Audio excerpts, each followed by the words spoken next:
Of Gaza, saying it's apparently seeking to permanently displace the population and that this amounts to ethnic cleansing. Well, with me is Shehata from BBC Arabic. Now, we heard the Israeli government saying they were going to significantly step up their military action in Gaza, didn't we? Is this what the start of what we're seeing now?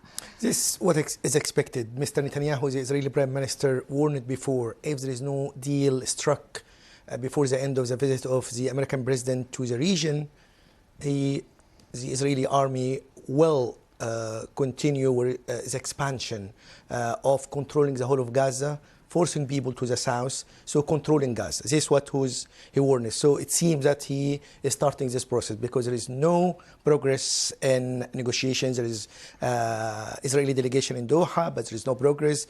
The Qatari Prime Minister, who's one of the main mediators in this negotiation, says there is no progress. We were frustrated because there is no progress. Hamas accusing Israel of not giving any negotiation any chance of to succeed. So there is accusation to Israel. And there is pressure from the hostage families in Israel, where they demonstrated yesterday in front of the house of Mr. Netanyahu in Jerusalem.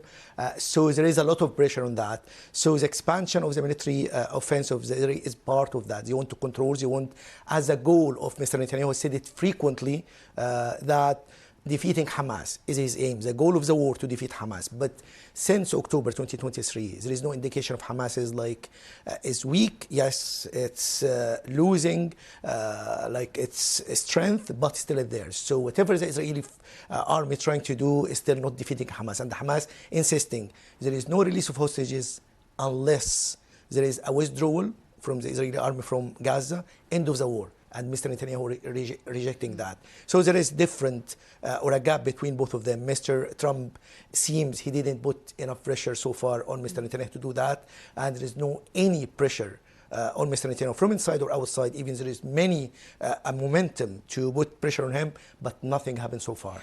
We saw Donald Trump visit the Middle East, but he didn't go to Israel, did he? What do you think we can read into that?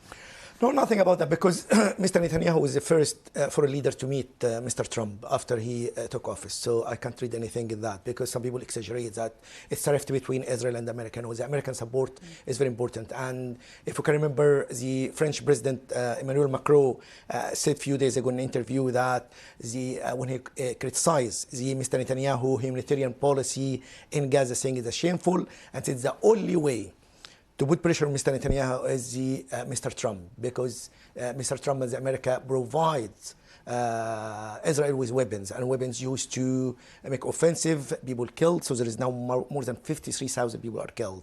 And the malnutrition, the hunger, and all of this humanitarian grim situation there. So the only way is Mr. Trump to put pressure on Mr. Netanyahu. Seems not, because what Mr. Trump said, Gaza people should live in a freedom zone. We need to end the humanitarian crisis there. And even Hamas said that its understanding is when they release the American-Israeli dual national, the aid will enter Gaza. But unfortunately, this didn't happen. So Hamas is frustrated by that. But still, the gap between the two sides is huge.